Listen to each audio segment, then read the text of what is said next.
Situated in the southwest of France, 40 kilometers from Toulouse, near Lavaux, the monastery of Nalanda was started in 1981 by Lama Yeshe Lama Zopa Rinpoche.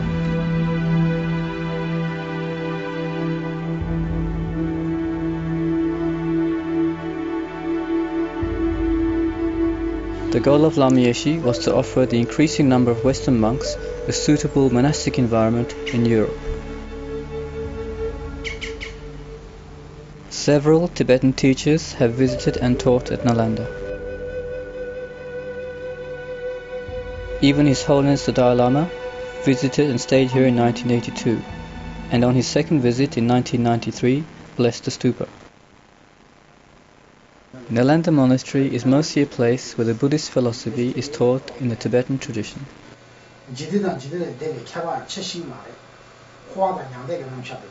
From the monks here, some will go and teach around the FPMT centers around the world, some will go and do retreat, and others will try and help Lama Zopa's projects to be realized.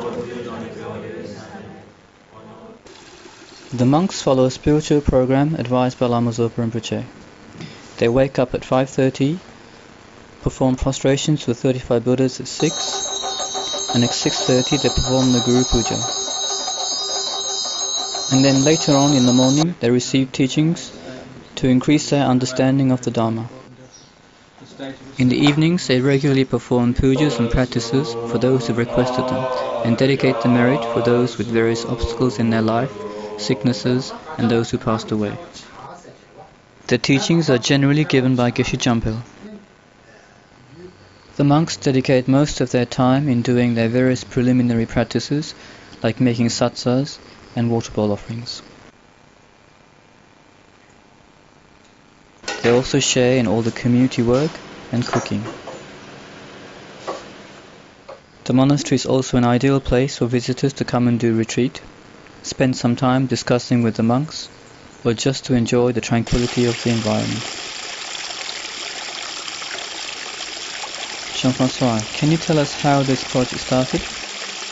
Well, it was Lama Zopa Rinpoche and particularly Lama Yeshe's wishes that Nalanda could accommodate at least 50 monks.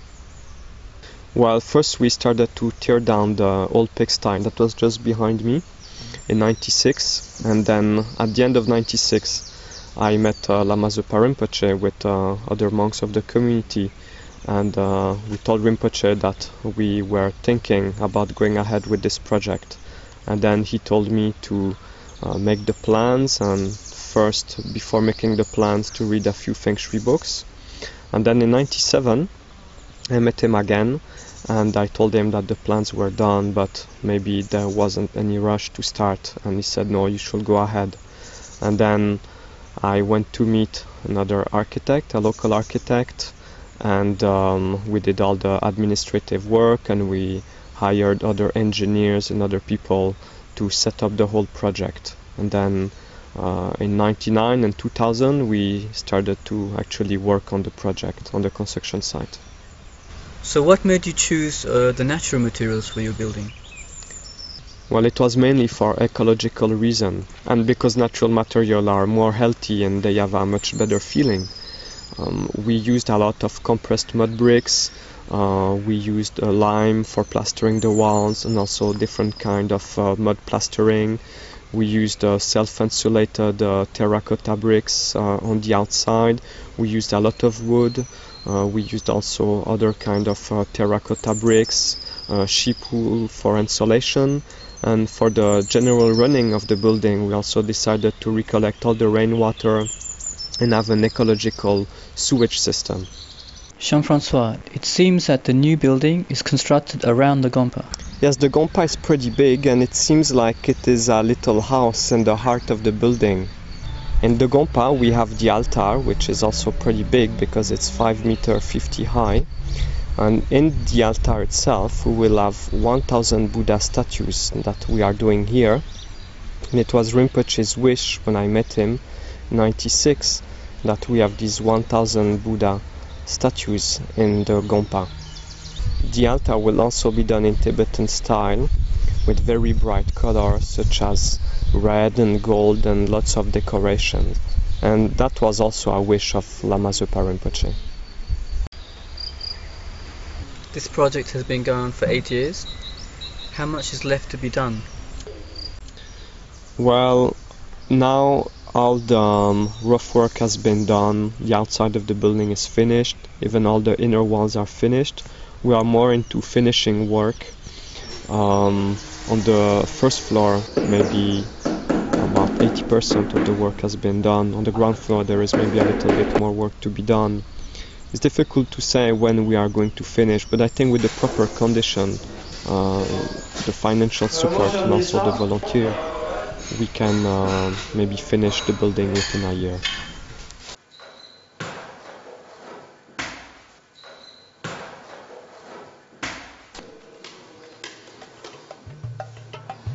Once the building will be finished, we will work on the land, we will re-landscape the garden, making some little Japanese garden and some paved path around the building that will make it nice and easier to have access to all the buildings.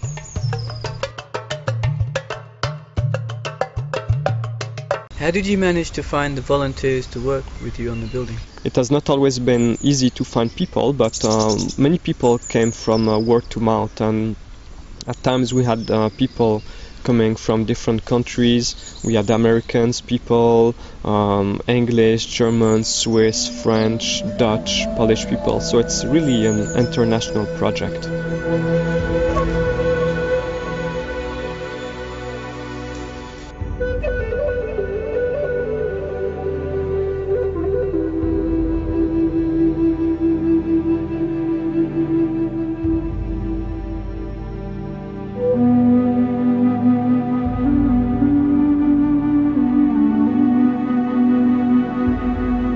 So you mentioned that Rinpoche's idea was to use Feng Shui for the planning of the building?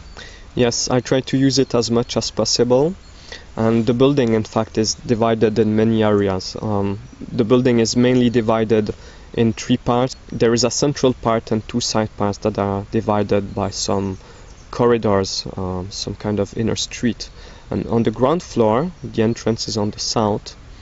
And on the right side we have all the facilities, kitchen, offices and so on. On the ground floor, on the other side of the building, we have different rooms, such as rooms for handicapped people. Still on the ground floor, in the central part of the building, we have an indoor garden, we have a library, we have a dining room and a conference room. On the first floor we have the gompa, which is the main room of the building, which is in the middle of the building. And on the side parts we have all the rooms. So altogether we have 16 bedrooms. So the building is about 1,100 square meters. It has 16 bedrooms. The gompa is big enough to accommodate around 100 people. And it has all the facilities that we already have at the old building, but that are not at all adapted to the needs of the community.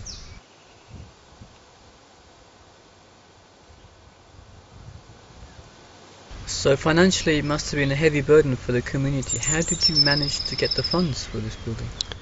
Well, first we're quite lucky because some people offered their help in Asia to raise funds, particularly in Taiwan. And then other funds came from Europe, and we always worked with the money we had. So of course it was financially quite difficult, it was a big challenge, but so far we have raised about 600,000 euros, and we think that we still need about 150,000 euros to complete the project.